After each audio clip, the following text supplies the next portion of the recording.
అందరికీ నమస్కారం. మజ్ను మజ్ను మేము ఆల్రెడీ టీం వరకు మేము ఆల్రెడీ లాస్ట్ సండే సెలబ్రేట్ చేసేసుకున్నాం సక్సెస్ని. అయితే టీంతో సరిపోదు. బోల్డ్ అనే ప్రాబ్లమ్స్ అంటే రిలీజ్కి ముందు మేము ఏవైతే చాలా విషయాలు భయపడ్డాం, వర్షాలు కానీ, సిటీలో ఉన్న పరిస్థితులు కానీ, మొత్తం స్టేట్ అంతా అన్ని చోట్ల రకరకాల సిచ్యువేషన్స్ గురించి వీటి గురించి విని అసలు ఈ పరిస్థితుల్లో ప్రేక్షకులు అంటే నిజంగా నేనైతే ఆ వర్షాల్లో బయటకు వెళ్ళి సినిమా చూడనేమో. సో అటువంటి పరిస్థితులు ఉంటే చాలా భయపడ్డాం టీం అందరం కూడా రిలీజ్ ముందు. అలాంటి సినిమాకి అటువంటి ఓపెనింగ్స్ ఇలాంటి ఇంత మంచి కలెక్షన్స్ ఇచ్చిన ప్రేక్షకులకి థ్యాంక్స్ చెప్పాలి. లేదంటే మేము అందరం టీం అందరం కలిసి సెలబ్రేట్ చేసుకున్నాం, కానీ వాళ్ళందరినీ కలిసి థ్యాంక్స్ చెప్తే తప్పితే ఈ జర్నీ, ఈ సక్సెస్ కంప్లీట్ అయినట్టు కాదనిపించి మేము అందరం కలిసి ఒక సక్సెస్ సెలబ్రేషన్ టూర్ ప్లాన్ చేసాం. And Vizag, Rajahmundry, Vijayawada and then Sunday రోజు నైజాం ఏరియా. సో ఈ వీకెండ్ మొత్తం కూడా ఈ సెలబ్రేషన్స్ కంటిన్యూ అవుతాయి అండ్ మీ అందరితో కంటిన్యూ అవుతాయి. And I also want to thank media. And first నుంచి ప్రతి సినిమాకి సపోర్ట్ చేస్తూ వచ్చి ఈరోజు మజ్నూన్ కూడా ప్రేక్షకుల దగ్గర తీసుకెళ్ళటంలో మాకు ఇంతగా హెల్ప్ చేసినందుకు టీం అందరి తరఫు నుంచి స్పెషల్ థ్యాంక్ యూ. అండ్ విచిత్రంగా మేము సినిమా మజ్ను రిలీజ్ అయ్యే ముందు యంగ్స్టర్స్కి బాగా కనెక్ట్ అయిపోతుంది, ఫ్యామిలీస్కి లేదంటే 40+ ఆడియన్స్ ఇమోషన్కి కనెక్ట్ అవ్వరేమో, లవ్ స్టోరీ కనెక్ట్ అవ్వరేమో, బట్ యంగ్స్టర్స్కి మాత్రం పిచ్చిగా నచ్చేస్తుంది అనుకున్నాం. రిలీజ్ అయిన తర్వాత ఏంటంటే కొంచెం స్ట్రాటజీ రివర్స్ అయింది. యంగ్స్టర్స్కి నచ్చేసింది, బట్ నాకు ఎక్కువ కాంప్లిమెంట్స్ అంటే ఒక 4 లైన్లో సినిమా ఎంత నచ్చిందో యంగ్స్టర్స్ చెప్తుంటే పెద్ద పారాగ్రాఫ్లు రాస్తూ 40+ పెద్దవాళ్ళకి ఎక్కువ నచ్చేస్తుంది. మరి I think that's because Virinchi writing వల్ల అనుకుంటా. లవ్ స్టోరీ చేసినా సరే పేరెంట్స్కి ఎక్కువ నచ్చే లవ్ స్టోరీ చేశాడు.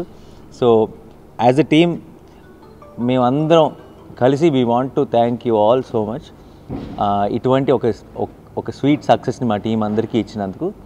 So see you all soon in theatres. And already మీ లోకల్ పేపర్స్లో అన్ని చోట్ల మా టూర్కి సంబంధించిన డీటెయిల్స్ వచ్చే ఉంటాయి. So we are all very excited to see you all. Thank you so much. Thank you. Majnu, నేను అదే అంటున్నా, నాకు చాలామంది ఇప్పుడు జెంటిల్మెన్, కృష్ణగాడి లేదంటే భలే మగడే ఒక ఎక్స్ట్రీమ్ ఐడియా ఉంటాయి. బేసిక్గా కథ వెనక, స్క్రిప్ట్ వెనక ఒక ఎక్స్ట్రీమ్ ఐడియా ఉన్న ఫిల్మ్స్. మజ్ను కాన్షియస్గా ఫస్ట్ నుంచి మేము తీసుకున్న డెసిషన్ ఏంటంటే మిమ్మల్ని షాక్ చేయటమో, థ్రిల్ చేయటమో ఉద్దేశం కాదు, మిమ్మల్ని ఎంటర్టైన్ చేయడం మాత్రమే ఉద్దేశం. అండ్ బిగినింగ్ నుంచి సినిమా ఎండ్ వరకు ఒక స్మైల్ ఉంటుంది సినిమా చూసినంతసేపు హాయిగా. అండ్ నాకు ఫ్యామిలీస్తో వెళ్ళిన వాళ్ళు ఇంకా ఎక్కువ ఎంజాయ్ చేసి దాని గురించి ఎంతగా చెప్తున్నారంటే అంటే మేము ఎక్స్పెక్ట్ చేసింది ఏంటంటే కంప్లీట్గా యంగ్స్టర్స్ అందరూ మాత్రమే కనెక్ట్ అవుతారు ఆ లవ్ లెటర్స్కి కానీ, ఆ కాలేజ్లో ఉన్న ఎపిసోడ్స్కి కానీ వాటికి. నేను ఒక 40 మంది ఫ్యామిలీ మెంబర్స్తో పాటు వెళ్ళాను first day morning show. And 40 మందికి నచ్చింది, అందరికంటే ఎక్కువ నచ్చింది మా అమ్మకి. సో అంటే మనం ఎవరైతే నేను ఏజ్ గ్రూప్కి అయితే ఓకే పర్లేదు అంటారు, యంగ్స్టర్స్కి మాత్రం పిచ్చిగా నచ్చేస్తుంది అనుకున్నాను. యంగ్స్టర్స్కి చాలా నచ్చింది, బట్ వాళ్ళని మించి నేను ఎవరైతే ఎక్స్పెక్ట్ చేయలేదో ఆ ఏజ్ కేటగిరీకి నచ్చడం ఈ సినిమా కొంచెం ఆశ్చర్యం వేసింది. బట్ ఎందుకో తెలియకుండా ఫస్ట్ నుంచి ఒక గట్ ఫీలింగ్ కూడా ఉంది సినిమా చేస్తున్నప్పుడే. ఒక్క చిన్న డబుల్ మీనింగ్ వర్డ్ కానీ, లేదంటే ఒక చిన్న ఇబ్బందికరమైన సిచ్యువేషన్ కానీ లేకుండా కంప్లీట్ నీట్గా నాకు యాక్చువల్లీ ఒక పెద్ద మెసేజ్ పెట్టి సినిమా ఎంత నచ్చింది వాళ్ళ వైఫ్కి, వాళ్ళ పిల్లలకని ఒక పెద్ద మెసేజ్ చెప్పి ప్రెస్ మీట్లో చెప్పచ్చు లేదు నాకు తెలీదు. ఆయన కింద ఒక పారాగ్రాఫ్ ఏంటంటే, sir I think censor board has lost its plot అని పెట్టాడు. దీనికి యూబై ఏంటండి, అసలు యూబై ఇవ్వడానికి రీజన్ ఏంటి? ఒక్క డైలాగ్ అసలు నాకు అర్థం కాలే, ఎలా వచ్చింది యూబై అని అడిగాడు. సో అటువంటి I take it as a compliment, no offence to censor board. But ఇలా ప్రతి వాళ్ళు సినిమా చూసిన వాళ్ళు, ఫ్యామిలీతో వెళ్ళిన ప్రతి వాళ్ళు ఫోన్ చేసి మెసేజ్లో చెప్తుంటే ఇంత క్లీన్ ఫిల్మ్ నవడేస్ ప్రతిదానికి సినిమాని సెల్ చేసుకోవడానికి ఏదో ఒక చిన్న టెక్నిక్లో, ఒక ఐటమ్ సాంగ్, ఒక డబుల్ మీనింగ్లో ఏదో ఒకటి వచ్చేస్తుంది, ఫైట్, కమర్షియల్ ఎలిమెంట్ ఏది లేకుండా బిగినింగ్ నుంచి ఎండ్ వరకు ఎంటర్టైన్ చేయడం ఎలా సాధ్యం? ఎగ్జాంపుల్ మజ్ను. సో అదే ఆ నమ్మకం, ఫీలింగ్ సినిమా మొదటి రోజు చూసినప్పుడు వచ్చింది, అండ్ సినిమా మొదటి రోజు విన్నప్పుడు వచ్చింది, రిలీజ్ ముందు చూసిన రోజు వచ్చింది, అండ్ రిలీజ్ తర్వాత ఆడియన్స్తో చూస్తుంటే అందరూ అదే ఫీల్ అవటం చాలా గర్వంగా, చాలా సంతోషంగా ఉంది. ఈ కొత్త హీరోయిన్లు ఇంట్రడ్యూస్ చేయాలని కదా, అంటే అందరూ ఎవ్రీబడి కీప్స్ కంప్లైనింగ్ మనకి చాలా హీరోయిన్స్ తక్కువ, స్కేర్సిటీ అది అంటుంటారు. బోల్డ్ అంత టాలెంటెడ్ యాక్టర్స్ ఉన్నారు, మనం ఎవరో ఒకరు చేయకపోతే ఎలా స్టార్ట్ అవుతుంది. అండ్ కొన్ని సినిమాలకి నిజంగానే డెఫినెట్గా పాపులర్, మనం ఆల్రెడీ కొత్త వాళ్ళకి వెళ్ళలేం, కొన్ని సినిమాలకి వెళ్తేనే బాగుంటుంది. అలాంటి సినిమా మజ్ను. ఎందుకంటే నాకు ఇంకా గుర్తు, ఫస్ట్లో ఈ కథ విన్న వెంటనే కిరణ్ గారితో మాట్లాడుతున్నప్పుడు సేమ్ హీరో ఇద్దరు క్యారెక్టర్స్కి చాలా ఆల్మోస్ట్ ఇప్పుడున్న టాప్ ఫామ్లో ఉన్న ఇద్దరు యాక్టర్స్ల పేర్లు చెప్పారు. నేను వెళ్ళి మాట్లాడతాను, నేను తెచ్చుకుంటా, మీకేంటి ప్రాబ్లం అని చెప్పి కిరణ్ గారు చెప్పడం జరిగింది. బట్ మేము కాన్షియస్గా, నేను గీత గారు మాట్లాడుతూ, ఈ సినిమాకి చాలా సింపుల్ ఫిల్మ్ ఇది, చాలా ట్విస్ట్లు టర్న్లు కైండ్ ఆఫ్ ఫిల్మ్ కాదు. ఇది అందరూ కనెక్ట్ అయిపోవాలంటే ఇది ఆదిత్య అని నమ్మాలి, ఇది కిరణ్ అని నమ్మాలి, ఇది సుమా అని నమ్మాలి, ఇది పలానా యాక్టర్స్ వచ్చి చేస్తున్నారని కనుక చూస్తే ఎమోషన్ కనెక్ట్ అవ్వరు. ఎమోషన్ కనెక్ట్ అవ్వనప్పుడు ఏమీ ఉండదు. ఎందుకంటే సింపుల్ మన కలర్ఫుల్ సెట్లు లేదంటే డ్యాన్సుల మీద తీసే సినిమా కాదు ఇది. దీన్ని ఏం హోల్డ్ చేస్తుంది, అన్ని to put together only emotion. So దీనికి కనుక ముందు ఇమేజ్ లేని వాళ్ళైతే కనుక వీళ్ళు నిజంగా కిరణే, తను నిజంగా సుమానే అని నమ్ముతారని అనిపించింది. అండ్ మేమందరం టీం అనుకొని తీసుకున్న డెసిషన్. అండ్ ఈరోజు నేను నా కజిన్స్తో కానీ బయట ఎవరు మాట్లాడుతున్నా సరే నాకు మెసేజ్ల్లో కూడా కిరణ్ కూడా చాలా బాగా చేసిందండి అంటున్నారు. కిరణ్ బాగా చేసిందంటే కిరణ్ బాగా రాశాడు కదా అనుకుంటున్నాను నేను. సో సడన్గా గుర్తొస్తుంది కిరణ్ అన్నది మా సినిమాలో అను చేసిన రోల్. అంటే అంతగా పర్ఫెక్ట్గా సెట్ అయిపోవడానికి కారణం అండ్ మజ్నుకి అలా పర్ఫెక్ట్గా కుదిరింది. అండ్ డెఫినెట్గా ఇంకోటి ఏంటంటే గర్వకారణం, ఇప్పుడు ఫేస్బుక్లో వాటిలో ఆ ట్రోల్ పేజెస్ అని చేస్తున్నారు ఈ మధ్య అందరూ. ఇంకోటి ప్రతి చోట ఇలా ముగ్గురు హీరోయిన్లు ఇంట్రడ్యూస్ అయ్యారు నా ఫిల్మ్స్ అలా అంటే తెలియకుండా ఆ క్రెడిట్ తీసుకోవడం చాలా గర్వంగా ఉంటుంది. నిజంగా చెప్పాలంటే వాళ్ళ ముగ్గురు నా సినిమాకి ప్లస్ అయ్యారు, బట్ నేనేదో వాళ్ళ ముగ్గురిని ఇంట్రడ్యూస్ చేశానని చెప్తుంటే చాలా గర్వంగా. డెఫినెట్గా వీళ్ళు రేపు ఫ్యూచర్లో బోల్డెన్ సినిమాలు చేస్తారు, మన తెలుగు సినిమాలు మంచి యాక్టర్స్లు అవుతారు. సో నేను కూడా కొంచెం నేనే ఇంట్రడ్యూస్ చేశానని గొప్పగా చెప్పుకోవచ్చు. కాబట్టి హ్యాపీగానే ఉంది. భయం వేస్తుందండి, అంటే ఒక్కొక్కటి పెరిగే కొద్దీ నాకు సమ్డే ఎంత సక్సెస్ అయినా I know someday it will stop, వచ్చిన బ్రేక్ పడుతుంది, మళ్ళీ వస్తుంది, మళ్ళీ ఏదో బ్రేక్ పడుతుంది. So ups and downs are common. So but మనకి చిన్నప్పుడు స్నేక్ గేమ్ ఉండేది ఫోన్లో, పాము పెద్దదయ్యే కొద్ది టెన్షన్ పెరుగుతుంటుంది తెలుసు కదా. సో హిట్లు వంతన ఒక పెరిగే కొద్దీ లెంత్ పెరుగుతుంది అండి. సో క్రాషింగ్ ఛాన్స్లు ఎక్కువ ఉంటాయి. సో యాక్చువల్లీ సినిమా అంటే ప్రతి సినిమా ఇంతకుముందు వర్కౌట్ ఆన్ ఫిల్మ్స్ కూడా ఇంతే ప్రాణం పెట్టి సినిమా చేసాం, అయితే అన్ని పరిస్థితులు కుదరాలి. సో ఇదేంటంటే లాస్ట్ 4 ఫిల్మ్స్ మజ్నుతో సహా అన్నీ కుదురుతూ వచ్చినాయి కాబట్టి అంతగా సక్సెస్ అవుతున్నాయి. అండ్ నేను చెప్పిన స్నేక్ లెంత్ కూడా పెరిగిపోతుంది. సో డెఫినెట్గా ఏదో ఒక రోజు కొంచెం స్లో డౌన్ అవ్వాలి, సో భయం పెరుగుతుంది అంతే. అన్ని ప్లేసుల నుంచి బాగుందండి. అండ్ నిజంగా మాకు సర్ప్రైజింగ్ ఏంటంటే మేము ముందు రోజు ఈవినింగ్ నేను 1 వీక్ ముందు నుంచి వర్షాలు పడుతున్నాయి, బట్ రిలీజ్ రోజు పొద్దున్న లేచేటప్పటికి అంతా తడిచి ముద్దయిపోయి ఉంది అండ్ పడుతుంది. అంటే కరెక్ట్గా రిలీజ్ రోజు మ్యాక్సిమం ఉంది వర్షం. ఆ 10 days ఆఫ్ మన అంటే డెఫినెట్గా భయం వేస్తుందండి. అంటే ఏంటంటే 100% చూసిన వాళ్ళకి బాగా నచ్చుతుందన్న నమ్మకం ఉంది. అండ్ ఏ రోజుకైనా సరే మజ్ను మంచి సినిమా అంటారని అన్న నమ్మకం ఉంది. ముందు అసలు ఇంట్లోంచి బయటికి రాలేని నేను కరెక్ట్గా పొద్దున ఎర్లీ మార్నింగ్ ఫ్యామిలీతో షోకి బయలుదేరుతూ టీవీ పెట్టి చూస్తే టీవీలో న్యూస్ ఛానల్లో అన్ని ఛానల్స్లో చెప్తున్నారు ఇంట్లోంచి బయటికి రాకండి అని చెప్పి. అంటే ఏంటి మన రిలీజ్ రోజు ఇలా స్టార్ట్ అయింది అని ఒక భయం, ఎవ్వరు ఇంట్లోంచి కదలకండి. అండ్ తెలియకుండా న్యూస్ ఛానల్లో కూడా మనకి ఏంటంటే కరెక్ట్గా వాటర్ ఎక్కడో చాలా ఫ్లో అవుతుంటే గ్రౌండ్ లెవెల్లో పెట్టారు కెమెరా. దానివల్ల అసలు పెద్ద రివర్ లాగా కనపడుతుంది అన్నమాట, చిన్న వాటర్ కూడా. అసలు ఇంట్లోంచి ఎవరు బయట కదలంటే నేను కొంచెం ఓకే అయితే ఇప్పుడు సర్లే తర్వాతైనా మన సినిమా డివిడీలో చూసినా అందరూ బాగుందంటారు అనుకున్నాను. విచిత్రం, ఫస్ట్ డే ఈవినింగ్కి మొత్తం సునీల్ గారు అందరు ఫోన్లు డిస్ట్రిబ్యూటర్లు ఇక కెరియర్ బేస్డ్ ఓపెనింగ్ సార్ అన్నారు. అనగానే అసలు నాకు అర్థం కాలేదు, ఎందుకంటే పరిస్థితులు ఏంటి సిచ్యువేషన్ అది సో నాకు సాయంత్రం ఫోన్ చేసి చెప్పేటప్పటికి తెలియకుండా చాలా గర్వంగా అనిపించింది, చాలా సంతోషంగా అనిపించింది. అండ్ ఇలాంటి పరిస్థితుల్లోనే ఈ సినిమా ఎలా చేస్తుంది, ఇలాంటి ఓపెనింగ్ తీసుకుని ఉంటే ఇది మామూలుగా అన్నీ మా సిచ్యువేషన్ ఐడియల్గా ఉండుంటే మజ్ను ఆ సినిమా క్యాలిబర్కి ఇంకా ఏ రేంజ్లో ఉండేది అనిపించింది. సో ఆ ఫీలింగే చాలా పెద్ద సక్సెస్ అనిపించింది ఆ రోజు. I think every reviewer what they wrote about me. అంటే ఇంతకుముందు సినిమా ఇంతకుముందు సినిమాల్లో ఒక నా నా నా పర్ఫార్మెన్స్ అని ఒక కేటగిరీ ఉంటుంది కదా రివ్యూస్లో, దాని గురించి ఒక 2 లైన్లు రాస్తే ఈసారి ఒక కంప్లీట్ పారాగ్రాఫ్ రాశారు. So that it self I think is a huge. ఎందుకంటే నా పర్సనల్ కాంప్లిమెంట్స్ ఎన్నైనా ఉండొచ్చు, నా పర్సనల్ ఫోన్కి ఎన్నైనా రావచ్చు, బట్ ఎక్కువ మంది ప్రేక్షకులు చదివేది ఆ రివ్యూస్లో కంప్లీట్గా పర్ఫార్మెన్స్లో ఒక యాక్టర్కి ఒక పారాగ్రాఫ్ ఇవ్వటం అన్నది నేను చూసిన రివ్యూస్లో లేదు. So I will take it as an honour. ముందు ఏదైనా ఇప్పుడు ఒట్టి ఉప్పు కారం తినలేమండి, దానికి ఒక కంటెంట్ ఉంటేనే దాని మీద ఉప్పు కారం చల్లితే అది టేస్ట్ అవుతుంది. సో ఆల్రెడీ విర్చికిరణ్ రాసిన డైలాగులు అయినా వెరించి క్రియేట్ చేసిన కంటెంట్ ఇవన్నీ ఉన్నప్పుడు దాన్ని కొంచెం పాలిష్ చేసి ఇంకొంచెం టేస్టీగా సర్వ్ చేయొచ్చు తప్పితే పర్సనల్ లెవెల్ కంప్లీట్గా నేను చేసుకోలేను ఏది కూడా. ఇప్పుడు నాకు చిన్న అయితే నువ్వు మాట్లాడితే నేను ఎడిటింగ్లో తీసేస్తాను అనుకోండి, నేను ఎక్కువ మాట్లాడితే ఎడిటింగ్ అంటే దాన్ని కొంచెం ఫన్లాగా వినపడేటట్టు కొంచెం మార్చగలను.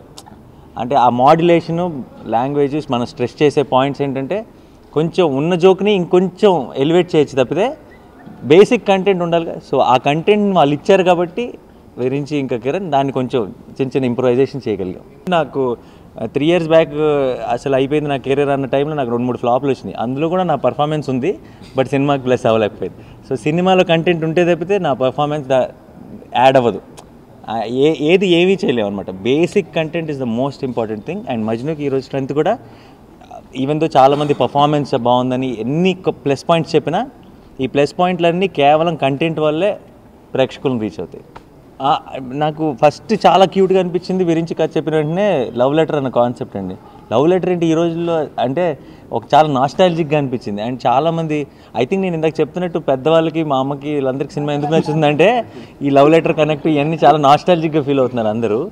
అండ్ ఆ నావెల్టీ ఉంది కాబట్టి నాకు immediate connect. And first time నాకు కథ చెప్పినప్పుడే అనుకున్నా ఆ లెటర్ని తీసుకొచ్చి ఈ అమ్మాయికి ఇవ్వడం ఏంటి, ఈ అమ్మాయి తెలిసిన తర్వాత ఈ అమ్మాయి లవ్లో పడిపోవడం ఏంటి, మళ్ళీ అదే లవ్ లెటర్ వల్ల ఆ అమ్మాయి గుర్తొచ్చి ఆ అమ్మాయికి వెళ్ళాలనిపిస్తుంది. సో తెలియని ఒక సింప్లిసిటీ, ఇన్నోసెన్స్ ఉంది, చైల్డ్ లైక్. అంటే మనలోని మేధావికి నచ్చే కథ కాదు, మనలోని చిన్నపిల్లోడికి నచ్చే కథ అది. సో ఇప్పుడు మనం రాజమౌళి గారి సినిమాలు తీస్తారు, మనం లాజిక్లు లేదని మనం చిన్నపిల్లలాగా సినిమా చూస్తాం, వండర్తో చూస్తాం కదా. అలాంటిది ఒక లవ్ స్టోరీ మనలోని చిన్నపిల్లలు కనెక్ట్ అవుతే ఎలా ఉంటుంది, అది Majnu. So that I thought a whole love story track కానీ ఇవన్నీ that's the most novel and sincere part of the film. ఆయన హక్ చేసుకున్నారు ఫస్ట్ డే మార్నింగ్ షో ప్రసాద్స్లో. ఆయన మొత్తం ఫ్యామిలీతో అందరితో వచ్చారు. అండ్ నేను వెనకాల నుంచి చూస్తున్నాను ఎక్కువ, ఆయనే నాకు చాలా క్లియర్ వ్యూ కనపడుతున్నారు థియేటర్లో వచ్చినప్పుడు. అస్సలు ఫుల్గా క్లాప్స్ కొడుతూ నవ్వుతూ ఉన్నారు. అండ్ సినిమా అంతా నేను అంటే ముందు ఎక్కడి నుంచి రియాక్షన్ కనపడుతుంది కదా, సినిమా అవగానే వెళ్ళి కనపడాలా వద్దా నేను డిసైడ్ చేసుకుంటా. అంటే మనం ఇప్పుడు వెళ్ళాలా అవసరం లేదు అనుకుంటాం కొన్నిసార్లు, ఎందుకంటే మనకేమైనా డౌట్ ఉన్నప్పుడు. నేను థియేటర్ని ఎంజాయ్ చేయడం చూసిన తర్వాత అసలు ఫుల్ ఓవర్ కాన్ఫిడెన్స్తో సినిమా అయిపోయిన వెంటనే వెళ్ళిన వెంటనే హగ్ చేసుకొని అందరికీ బాగా నచ్చింది సినిమా. అందరికీ నమస్కారం అండి. యాక్చువల్లీ ఫస్ట్ సినిమాకి ఎంత భయం వేస్తుందో సెకండ్ సినిమాకి అంతకన్నా భయం వేస్తుంది రిలీజ్ ముందు. ఎందుకంటే సెకండ్ మూవీ సిండ్రోమ్ అంటారు కదా. సో రిలీజ్ అయ్యాక జనాలతో థియేటర్ పాటు చూసిన తర్వాత మీ అందరితో పాటు కలిసి చాలా హ్యాపీగా అనిపించింది. సో ఎక్స్పెక్ట్ చేసిన దానికన్నా చాలా బాగా రిసీవ్ చేసుకుంటున్నారు. అందులో వర్షాలు ఉన్నాయి, ఈ స్టేటు ఆ స్టేటు 2 స్టేట్స్లో కూడా అంత వర్షాలు ఉన్నా కానీ థియేటర్స్కి వచ్చి జనాలు అంత బాగా ఎంకరేజ్ చేశారు మమ్మల్ని. సో మీ అందరికీ చాలా చాలా థ్యాంక్స్. సో వర్షాల వల్ల ఇప్పటివరకు చూడలేని వాళ్ళు తప్పకుండా థియేటర్స్కి వెళ్ళి మూవీ చూడండి, మీ అందరూ గ్యారంటీగా సాటిస్ఫై అవుతారు. మమ్మల్ని ఇలాగే ఎంకరేజ్ చేయాలని కోరుకుంటున్నాను. Thank you so much. కుర్రోళ్ళందరూ చాలా బాగుందని ఫోన్ చేశారు. దాంతోపాటు ఊరి నుంచి ఒక బస్సు వేసుకుని వెళ్ళారన్నమాట. మా అక్క స్కూల్ టీచర్గా వర్క్ చేస్తుంది. సో వాళ్ళందరూ కలిపి ఫ్యామిలీస్ అందరూ కలిసి వెళ్ళారు. వాళ్ళకి కూడా చాలా బాగా అనిపించిందంట. సో మళ్ళీ సండే వచ్చినప్పుడు మళ్ళీ అందరూ స్కూల్ బస్ చేసుకెళ్దామని మళ్ళీ అనుకుంటున్నారంట. అంత బాగా నచ్చిందంట వాళ్ళందరికీ. సో స్టూడెంట్స్తో పాటు టీచర్స్ లెక్చరర్స్ కూడా సినిమా ఎంజాయ్ చేస్తున్నారంటే బయట అందరి జనాలకి అన్ని వయసుల వాళ్ళకి నచ్చింది. సో అది చాలా హ్యాపీగా ఫీల్ అవుతున్నాను. కాంప్లిమెంట్స్ అంటే అందరూ చాలా బాగా చెప్తున్నారు. టెక్స్ట్లో కానీ ఫేస్బుక్స్లో కానీ ఫోన్ చేసి కానీ పెద్ద పెద్ద మెసేజ్లు పెడుతున్నారు, ఇవి నచ్చినాయి అని చెప్పి. లవ్ లెటరు, ఈ రొమాంటిక్ లవ్ స్టోరీ, ఈ వెన్నెల కిషోర్ కామెడీ, మధ్య మధ్యలో నచ్చిన డైలాగ్స్ అన్నీ వరుస పెట్టి చెప్తున్నారు అనమాట. సో ఇంత డీటెయిల్గా వాళ్ళు గుర్తుపెట్టుకుని అన్నీ గుర్తుపెట్టుకుని చెప్పడం చాలా హ్యాపీగా అనిపించింది. యాక్చువల్లీ నేను చాలా ఇంటర్వ్యూస్లో చెప్తున్నాను, నాని గారితో వర్క్ చేయడం అంటే నాకు రోజు కాలేజీకి వెళ్ళినట్టు ఉండేదన్నమాట. కాలేజీకి వెళ్ళి ఫ్రెండ్స్తో కలిసి హ్యాపీగా ఇంటికి వచ్చేసినట్టు ఉండేది. అంటే ప్రొడక్షన్ సైడ్ నుంచి ఎటువంటి డిస్టర్బెన్సెస్ లేవు. సో నాని గారితో వర్క్ చేయడం ఏంటంటే ఒక ఫ్రెండ్తో వర్క్ చేసినట్టు ఉంది. సో సినిమా ఎంత బాగా రావడానికి, నేను అంత బాగా సీన్స్ అయ్యి వర్కౌట్ చేయడానికి కూడా నాని గారి హెల్ప్ చాలా ఉంది. సో ఆయనతో మళ్ళీ వర్క్ చేయాలని కోరుకుంటాను. సో అంత బాగా ఎంజాయ్ చేసామన్నమాట. ఆయన సపోర్ట్ యాక్చువల్లీ ఏంటంటే ఆయన చాలా కమిటెడ్, ఒక సినిమా లవ్వర్ యాక్చువల్లీ ఆయన. సో అలాంటి వాళ్ళతో ఎన్ని సినిమాలు చేసినా కానీ ఇంకా చేయాలనిపిస్తుందన్నమాట. నాకు ఒక ఆయనతో వర్క్ చేయడం అంటే ఒక మెమరబుల్, సేమ్ టైం ఒక లెర్నింగ్ ఎక్స్పీరియన్స్ అన్నమాట ఆయనతో వర్క్ చేయడం. అంటే టెన్షన్ లేదండి, ముందు నుంచి అనుకున్నది ఏంటంటే నాని గారితో ఆడియన్స్కి చాలా మంచి కనెక్షన్ ఉంది. సో ఆ కనెక్షన్ ఈ సినిమాతో కూడా ఆ కనెక్షన్ ఉంటుంది. ఇంకోటి ఏంటంటే ఇది మంచి లవ్ స్టోరీ కాబట్టి నాని గారు ఇంకా బాగా తీసుకెళ్తారు జనాల్లోకి అనేది ఒక కాన్ఫిడెన్స్ ఉందన్నమాట. సో ఆయన ఓకే అన్నాక స్క్రిప్ట్ నాకు ఇంకా చాలా హ్యాపీ. సో ఆయన చాలా డిఫరెంట్ సబ్జెక్ట్లే జనాల్లోకి తీసుకెళ్లారు. సో ఈ లవ్ స్టోరీని ఇంకా బాగా ఆయన తీసుకెళ్తారని అనుకున్నాను. సో దానివల్ల ఎటువంటి భయం అదేం లేదండి, అంత హ్యాపీగా జరుగుతుందని ముందు నుంచి ఎక్స్పెక్ట్ చేశాను. పెద్ద బ్యానర్ అనగానే రిస్ట్రిక్షన్స్ ఉంటాయని భయపడతాం కదండి, ముందు అలాగే భయపడ్డాను. పెద్ద బ్యానర్ కానీ చాలా బాగా పబ్లిసిటీ చేస్తారు, మంచి ప్రొడక్షన్ వాల్యూస్ ఉంటాయి. సో ఇవన్నీ చాలా హ్యాపీ మాట. సో కానీ ఏంటంటే నాకు వండర్ ఏంటంటే అసలు రిస్ట్రిక్షన్స్ ఏం లేవు, చాలా ఫ్రీడమ్ ఇచ్చారు. నేను ఏది కావాలనుకున్నా చేశాను, అడిగిన టెక్నీషియన్స్ని, అడిగిన లొకేషన్స్ అన్నీ బాగా ఇచ్చారన్నమాట. సో నేను ఎక్స్పెక్ట్ చేయలేనంత ఫ్రీడమ్ ఉంది నాకు ఈ సినిమాకి. సో దానివల్ల వాళ్ళకి ఎప్పుడు చాలా రుణపడి ఉంటాను, గీత గారికి, కిరణ్ గారికి. అమ్మాయిని చేజ్ చేయడం అండి, సెకండ్ హాఫ్ అంతా హీరో అమ్మాయి ఎక్కడికి వెళ్తే అక్కడ చేజ్ చేస్తూ ఉంటాడు. సో ఒకసారి నాని హీరో బ్యాకప్ అయిపోయిన తర్వాత ఇప్పుడు అమ్మాయి లిటరల్గా చేజ్ చేయాలన్నమాట. సో అప్పటి వరకు అతను థిమాటికల్గా చేజ్ చేస్తే ఇప్పుడు ఈ అమ్మాయి లిటరల్గా చేజ్ చేయాలి. సో ఆ చేజ్ చేయడం కూడా బైక్ చేజింగ్ ఆయన నేర్పించారు, లవ్లో చేజ్ చేయడం కూడా సినిమాలో ఆయనే నేర్పించాడు ఆ అమ్మాయికి. సో అందువల్ల ఆ అమ్మాయి లిటరల్గా బైక్ మీద చేజ్ చేసి అతను ప్రేమ సాధించడం అనేది. అందరికీ నమస్కారం. Thank you so much for all your support and for making Majnu super successful. Accepting me in my debut film, I was initially very, very terrified and very scared. But all that fear is gone now. And I need all your support. We need all your support. Please continue to support Majnu and please continue to support me. Thank you so much. Cinema release అయినప్పటి నుంచి chain పెట్టేస్తుంది, ఎందుకంటే ఫోన్లు తీసి అందరూ చాలా బాగుంది cinema అని చెప్పడం. సో అందరికీ థ్యాంక్ యూ అని చెప్పేసి బాగా ఇదైపోయింది. అండ్ ఇంకొకటి ఏంటంటే పాత ఫ్రెండ్స్ ఉంటారు కదండి, మిస్ అయిపోయిన వాళ్ళు, లేకపోతే గొడవపడి వదిలేసిన వాళ్ళు, బంధువులు, అందరూ ఫోన్ చేసి సినిమా చాలా బాగుంది అని అంటున్నారు. So very very happy. అంటే సినిమాలో మనం ఒక సినిమాకి అసోసియేట్ అవ్వడం అనేది దాని గురించి నేను వెయిట్ చేస్తున్నాను. అలాంటి టైంలో ఒక సూపర్ డూపర్ హిట్ సినిమాతో అసోసియేట్ అయినందుకు చాలా సంతోషంగా ఉంది. ఏం మాట్లాడాలో తెలియట్లేదు నాకు, but really very happy. And thanks to Nani and Virinchi గారు అండ్ గీత గారు అండ్ కిరణ్ గారు. చిన్న డైలాగు అంటే అది యాక్చువల్లీ ఆన్సెట్ ఇంప్రవైజ్ చేసిందండి, అది నాన్నగారే. బండి కొంచెం పక్కన పార్క్ చేసుకుంటావా అనేసి అనేది నాకు చాలా ఇష్టం. అండ్ చాలా ఉన్నాయండి dialogues. And very happy. And మీరందరూ కూడా చూడండి, ఇంకా చూపించండి. అండ్ ఫ్యామిలీతో వెళ్తే ఇంకా సూపర్ ఉంటుంది. మా సినిమా ఇంత బాగా ఆదరిస్తున్నందుకు ప్రేక్షకులందరికీ ధన్యవాదాలు. అలాగే సినిమా రిలీజ్ అవ్వ ముందు నుంచి రిలీజ్ అయ్యాక కూడా ప్రెస్ ఇంత బాగా సపోర్ట్ చేసినందుకు ప్రెస్కి అందరికీ చాలా థ్యాంక్స్. నేను ఈ సినిమాని ఇంత బాగా ఆదరిస్తున్న ప్రేక్షకులు ఇందాక నాని చెప్పినట్టు వర్షాల్లో కూడా వచ్చి సినిమా చూశారు కాబట్టి వాళ్ళందరి దగ్గరికి వెళ్ళి వాళ్ళకి థ్యాంక్స్ చెప్తాకి మా టూర్కి వెళ్తున్నాం. వైజాగ్ నుంచి విజయవాడ వరకు రేపటి నుంచి 1వ తారీఖు వరకు వెళ్తున్నాము. వైజాగ్లో స్టార్ట్ అవుతుందండి. వైజాగ్, రాజమండ్రి, ఏలూరు, విజయవాడ, ఈ దారిలో ఉన్న వేరే ఊళ్ళు కూడా చూసుకుంటా అక్కడి వరకు వెళ్తాం. వెళ్ళి అందరికీ థ్యాంక్స్ చెప్తాకి వెళ్తున్నాం. Thank you very much. చాలా అసలు ఎక్స్ట్రాడినరీ ఎడిటర్. అప్పుడు అండ్ పాటలు కానీ ఫైట్లు కానీ ఏమైనా కొత్తగా ఉండాలంటే నవీన్ దగ్గరికి వెళ్ళేవాళ్ళం. అండ్ అలా ఒక 2-3 సార్లు నా సినిమాలో ఫైట్లు కూడా ఎడిట్ చేశాడు. And I knew that he was very very talented. But ఒక ఎడిటర్గా ఉన్నప్పుడు